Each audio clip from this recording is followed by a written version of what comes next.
All right, for this section here, we're going to take a tiny detour and talk about bullet lists in Photoshop, because you really can't do a true bullet list in Photoshop without some, magic fine tuning here. This is where InDesign would have been a much better choice for layout because of the way InDesign handles text and can do things like that.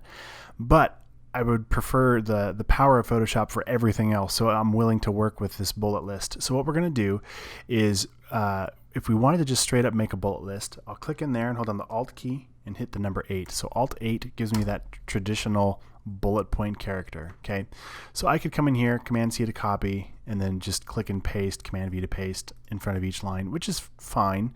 It's not ideal way to work. And the other thing I notice here too is I auto corrected this when I type this up. So let's change this to Rails. It's Rails to Trails.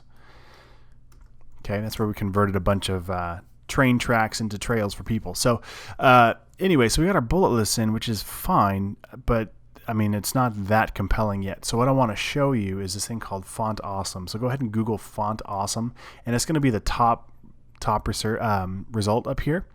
And then it's got this big download button right here in the middle. We'll click on that, and they're going to try and take you to Fort Awesome, which is a really cool service you can check out later, but it is a subscription-based service, so we don't really care about that right now. No thanks. We just want to download Font Awesome.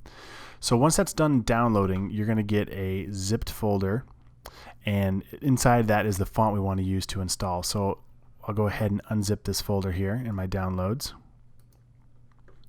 And when it opens up, we're just looking for the font. So we'll click on the fonts folder and then install this TTF file, this true type font, and then you should be good to go. You have the font installed. Next, we want to take a look at the actual Font Awesome cheat sheet. So just Google Font Awesome cheat sheet, and you should find this. And this is a reference of all the glyphs or the characters within that font. So what I'm looking for is something with a little more style. So I'm just going to grab this double right angle bracket. I'll hit Command C to copy that glyph I mean. I will jump over to Photoshop and I will highlight this bullet character and hit Command V to paste. Now, what happened here? We see this little box with an X through it. Well, Photoshop doesn't know how to display this, so it tries to, we were using Oswald, but it just defaults to Myriad Pro trying to help us out because it doesn't have that glyph character in the library. It doesn't know what to do with it. But once you've installed Font Awesome, we can just search for Font Awesome up here. Click on that, and now it displays that image just like we wanted to. And the reason why I had you pull up the cheat sheet is you can see there are a lot more icons we could use, such as this mountain one I just copied. So all downhill, this is actually, let me just, let's see, a better way to work. Well, we'll just click right here and do Font Awesome again. We'll click on that. This is actually a graph, but you know what? It's pretty close. It could work for an all downhill situation. So what I would do if I was going to apply more of these, I'll just highlight that, Command C to copy, and then paste these in. And then if I wanted to bring in, say, a unique one for each one, I'm just going to grab any of them real quick for the sake of the demo. Now that this is already Font Awesome, I can Command Paste, and it'll keep that font for it. So anyway, so that's our bullet characters. Now the next part of this is actually styling our list in a way where it works if we had more content. So what I mean by that, let's say we wanted this to be on 2 lines of text. Well, if I click in here and hit return, it's going to change the whole paragraph. Let's change this leading here. It's going to bump this down, but I want this text to stay up top right next to it. So I'm going to click once here, hit delete. Now I'm going to hit shift return. And now what I can do is change my leading for this line to get it how I want. Let's tighten that up just a little bit more here. So all I'm really worried about now is how these first 2 lines of text work. And again, I hit shift return, not just regular return. Now I'll highlight all of these. I'm going to jump over to my paragraph tab, and now I'm going to add space between each paragraph.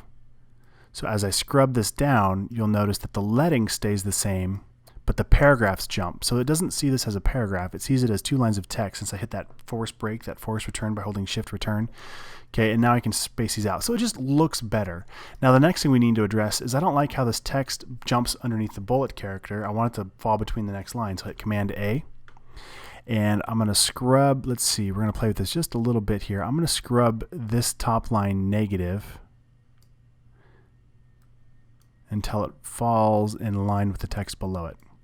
So that's a little bit better here.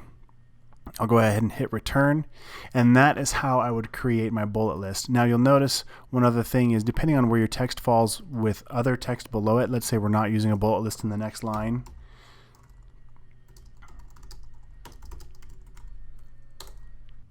we can control where it falls by scrubbing this other text indent line up here. So you can really refine and tweak this to your liking, but it's just the workaround that I've learned how to do in Photoshop, and hopefully there's got to be a better way, but that's the workaround I use for right now. So there we go. In the next lesson, we're going to go ahead and refine our ad, get it finalized here, and get it to print.